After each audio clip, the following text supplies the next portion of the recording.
Gusto nyo po ba na maka-attract ng swerte lalo na sa pera?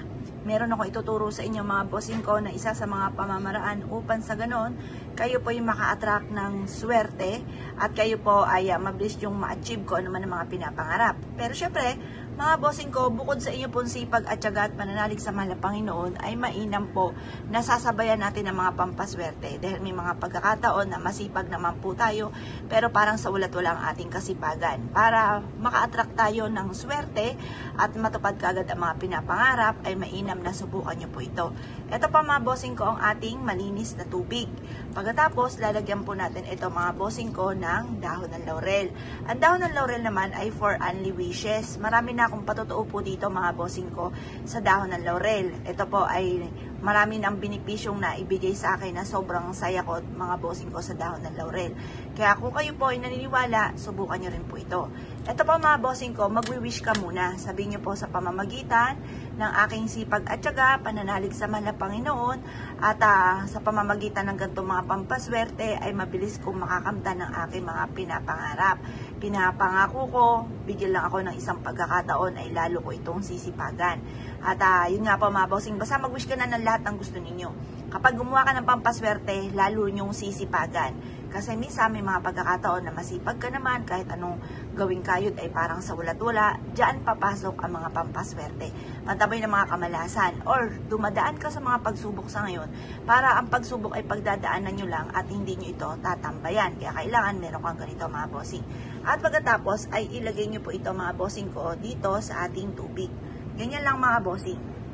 Tapos ibilad nyo sa sinag ng araw. Kagaya itong aking ginagawang ito, bibilad ko lang siya sa sinag ng araw na ganyan mga bossing. Kasi dito mga bossing ko sa amin, dito sa aking table mga bossing, yan, yung basahan ko ng tarot card. Ito po, pag binuksan ko yung kurtina mga bossing, yan, hawiin ko lang siya.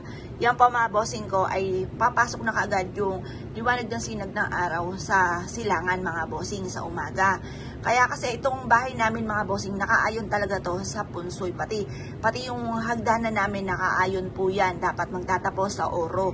Tapos yung main door namin, mga pintana namin, lahat yan nakaharap sa may silangan mga bossing. Kaya sa amin, hindi pahirapan mga bossing ko na humarap sa gawing silangan. Dahil hawiin lang namin ang kurtina, nakaharap na kami sa silangan.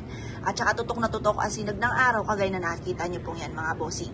Ngayon pa mga bossing, kung isa ka sa mga naniniwala at mahilig sa mga pampaswerte, ay mainam na subukan nyo po ito. Tingnan nyo pa mga bossing, pakita ko lang. Ayun, ang sinag ng araw mga bossing na sobrang ganda ng sinag ng araw dito. Yan pa mga bossing, basta kailangan kapag gumawa ka ng ganito, naniniwala ka na magiging matagumpay ka. Kasi ang isa sa mga pinakamaganda sa mga mahilig sa mga pampaswerte, nagiging positibo po sila sa buhay.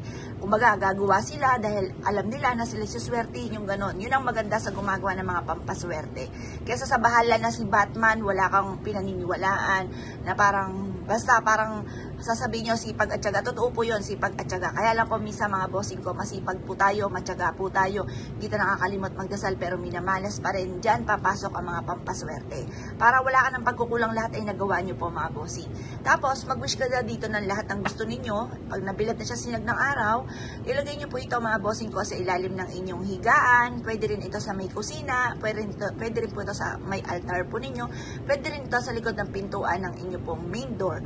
Or bago pumasok ng pinto ng inyong main door, ilagay nyo sa paso kung meron kayong halaman bago pumasok ng pintuan ng inyong pong main door. Kaya kung kayo pinaniwala at naisip itong gawin, asya mga bossing, good luck pa sa inyo po lahat.